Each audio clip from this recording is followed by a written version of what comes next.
Welcome to Crypto Today Simply. Let's look at Bitcoin and Ethereum today in a simple and realistic way. You can feel the tension in the market right now, so let's cut through all that noise and get straight to what's really happening. Okay, so let's start with the big puzzle, the real head-scratcher. There's this massive disconnect going on, and the question everyone's asking is this. If sentiment is in the gutter, if everyone is so scared, why aren't the prices in a free fall? It just doesn't add up, right? And this slide lays it out perfectly. I mean, look at this. On one side, you have the market mood. We're talking extreme fear. A score of about 24 out of 100. That is rock-bottom pessimism. But then you look at the price action, it's just going sideways. It's consolidating. This is not what a panic-fueled crash looks like. Something else is going on. So what is that something else?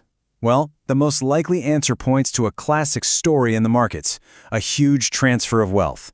You've got the big, patient investors, and they are just quietly soaking up all the coins that the smaller, more nervous sellers are dumping out of fear. It's like a hidden battle of wills. And to really get this, we need to know who the players are. First, you've got the whales. These are the giants, the big investors, with enough money to actually move the market. Then, you've got retail. That's basically the rest of us, smaller individual investors. And right now, it really looks like the whales are gladly taking what retail is selling. So let's kick things off with the king, Bitcoin, and take a closer look at what the big money is really up to. We're going to check the vital signs and peek behind the curtain to figure out their strategy. All right, here's a quick checkup on Bitcoin. Price is hanging out around $88,000. The trend, as we said, is just that sideways chop. But here's the really interesting part, the RSI. Think of it like the speedometer for the market. Right now, it's low. That tells us the engine is not overheated at all. In fact, it means Bitcoin has a ton of room to run, a lot of fuel left in the tank. And this is where it gets really juicy, when we look on-chain, which is basically looking under the hood at the public record of all transactions. The evidence is pretty undeniable. The big wallets, our whales, they aren't just nibbling, they are buying aggressively. They're making a huge bet that the price is heading up, not down. Okay, so that's the story with Bitcoin. Now let's shift gears to Ethereum, which feels like the quiet underdog in the room right now.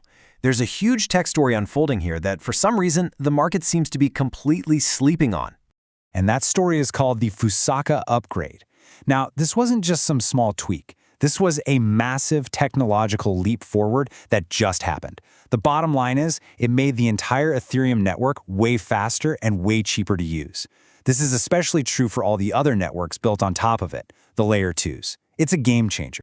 But here's the thing, this crazy reality gap. Despite this fantastic, fundamentally positive upgrade, Ethereum's price is just sitting there, around $2,900. The market just has not priced this news in yet. And you know, historically, these kinds of disconnects between real value and market price, they don't tend to last forever. Okay, so we've got the lay of the land for both Bitcoin and Ethereum. What happens next? Let's try to map out the possible futures here, looking at it through the lens of probability, not some crystal ball.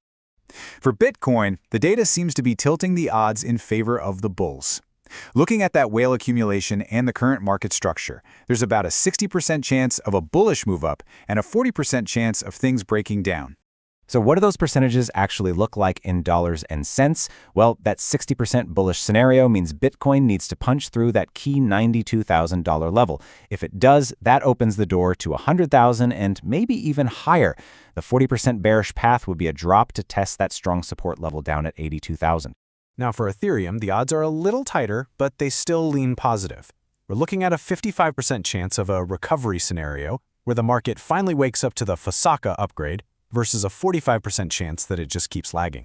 In that recovery scenario, the first big step for Ethereum would be to get back above $3,200. That could set it on a path towards $4,000. The other, less exciting scenario is more of the same, just chopping around in that range between $2,800 and $3,000. So, the big question is, what do you do with all this information? How do you actually navigate this market? Let's turn all this analysis into a simple, straightforward game plan that's all about managing your risk. So, one way to approach this is with a balanced portfolio. 50% in Bitcoin as the big, relatively stable anchor. 30% in Ethereum to get exposure to its unique growth potential from that upgrade. And this is key, 20% in cash. You gotta have that dry powder. It's your opportunity fund, ready to deploy if we get a dip, so you don't have to panic sell anything. Now let's talk specific numbers to watch. For Bitcoin, the buy zone is pretty much right where we are, between 86 and 88,000. Your stop loss, your safety net, is 81,500.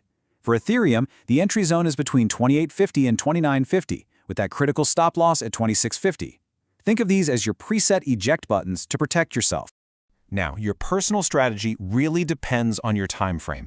If you're a long-term investor, a time like this, when fear is high, could be perfect for dollar-cost averaging, just buying small, fixed amounts regularly. But if you're a short-term trader, the name of the game is caution. It's probably smarter to wait for a clear signal like Bitcoin decisively breaking above 90,000 before making a big move. And finally, I have to leave you with a huge warning. This whole bullish idea, this theory about the whales buying everything up, it gets thrown out the window if one specific thing happens. Bitcoin drops below $85,000 on high selling volume. If you see that, that is a major red flag.